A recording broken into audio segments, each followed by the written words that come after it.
देखिए, जैसा कि आप सभी को पता है, पहले जो गवर्नमेंट थी वो ओल्ड पेंशन स्कीम पर काम करती थी, जिसमें क्या होता था कि जो भी सरकारी व्यक्ति है जो सरकारी जॉब करता है उसको हर साल पेंशन प्रोवाइड की जाती थी। एंड अगर उसकी डेथ हो जाती है तो उसकी फैमिली को वो पेंशन प्रोवाइड की जाती थी। बट फिर जो सेंट्रल गवर्नमेंट है वो न्यू पेंशन स्कीम को लेकर आई और उसका बहुत सा विरोध हमें देखने को मिला। अब उस न्यू पेंशन स्कीम को हटाकर गवर्नमेंट ने एक निर्णय लिया है जो बताया जा रहा है कि लोगों के फेवर में है, जिसका नाम है यूपीएस, यूनिफाइड पेंशन स्कीम। अब देखिए, मैं बता देना चाहता हूँ, इस वीडियो में बहुत से डाउट्स होंगे लोगों के। अफवाह कोई ना फैले, उन सब चीज़ों को क्लियर करने के लिए इस वीडियो को मैं रात में ही शूट कर रहा हूँ। सो पहले पॉइंट पे बात करेंगे कि एक एश्योर्ड अमाउंट कितना होगा। देखिए, यूपीएस के तहत कर्मचारियों की पेंशन उनकी रिटायरमेंट से पहले के अंतिम 12 महीने एवरेज सैलरी के 50% होगा। मतलब आपके जो एंड के जो ड्यूरेशन आपने एंड में जॉब करी है उसकी 12 महीने की एवरेज सैलरी निकाली जाएगी एंड उसका 50% आपको पेंशन के तौर पर मिलेगा। इसके लिए शर्त है, वो मैं शर्त आपको बता दूं। मिनिमम 25 साल तक सर्विस देनी होगी आपको गवर्नमेंट सेक्टर में। अगर आपकी सर्विस 25 साल से कम है और 10 साल से ज़्यादा है तो ये डिपेंड करेगा प्रो डेटा के आधार पर। बट अभी इसके बारे में ज़्यादा इन्फॉर्मेशन नहीं आई है कि वो फिर कैसे देंगे। बट ये बताया गया है कि मिनिमम 10 ईयर्स की सेवा के लिए पेंशन का प्रावधान रहेगा। सेकंड पॉइंट पर बात करेंगे, निश्चित पारिवारिक पेंशन, मतलब परिवार को कैसे पेंशन मिलेगी।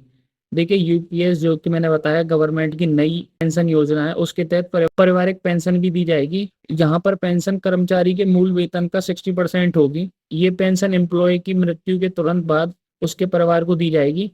हालांकि इसमें एक पुष्टि अभी नहीं हुई है कि अगर जो एम्प्लॉयर है, अगर किसी भी कारण से पहले ही वर्ष में उसकी मृत्यु हो जाती है तो पेंशन कैसे दी जाएगी, अभी तक ये क्लियर नहीं है।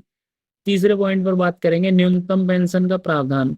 So you can clearly see, UPS के तहत यदि कोई कर्मचारी कम से कम 10 वर्षों की सेवा के बाद रिटायर होता है तो उसे न्यूनतम 10,000 रुपये प्रति माह की पेंशन मिलेगी। Fourth point, that is very important, महंगाई का समायोजन।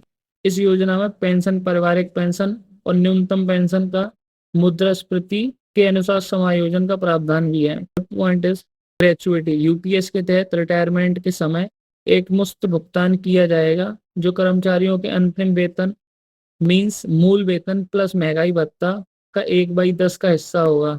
यह भुगतान हर 6 महीने की सेवा के लिए होगा और यह पेंशन की राशि को कम नहीं करेगा। केंद्रीय मंत्रिमंडल ने शनिवार 24 अगस्त को यूनिफाइड पेंशन स्कीम को मंजूरी दे दी है। 1 अप्रैल 2025 से एग्जैक्टली इस स्कीम को अप्लाई किया जाएगा for all the government employees. इस चीज़ की जो अनाउंसमेंट है वो हमारे केंद्रीय मंत्री अश्विनी वैष्णव जी के द्वारा की गई है। So this is very important for our country because India में गवर्नमेंट एम्प्लॉयज बहुत ही ज़्यादा हैं। और जैसा कि हम सभी को पता है, जो एनपीएस स्कीम थी वो 2004 के बाद लगे हुए जितने भी सरकारी कर्मचारी थे उनके ऊपर अप्लाइड थी। सो ये देखना बहुत ही ज़्यादा महत्वपूर्ण होगा कि अब जो UPS, unified pension scheme government लेके आई है, उसका क्या असर देखने को मिलता है और क्या लोग उसको एक्सेप्ट करते हैं नहीं। और यूपीएस के जो भी 5 पॉइंट्स थे, जो कि मेन पॉइंट्स थे, वो मैंने आपको बताया कि कैसे एश्योर्ड अमाउंट इसमें फिक्स किया गया है एंड पारिवारिक मीन्स फैमिली पेंशन कैसे अलॉट की जाएगी, न्यूनतम पेंशन का प्रावधान क्या है, महंगाई का समायोजन क्या है। साथ ही साथ आपको इस वीडियो में एक बात और ध्यान में रखनी है कि ये जो यूपीएस न्यू पेंशन स्कीम है वो सेंट्रल गवर्नमेंट की तरफ से अनाउंस की गई है and that is totally depends upon the states. अगर वो चाहें तो एनपीएस को चूज कंटिन्यू कर सकते हैं और अगर वो चाहें तो यूपीएस को चूज कर सकते हैं। ये स्कीम जो है 1 अप्रैल 2025 के बाद से अप्लाई हो जाएगी एंड जो भी लोग रिटायर हो रहे हैं 2004 से 2025 के बीच में, उन्हीं लोगों को इस स्कीम का फ़ायदा मिलेगा। ये क्लियर कर दिया गया गवर्नमेंट की तरफ से।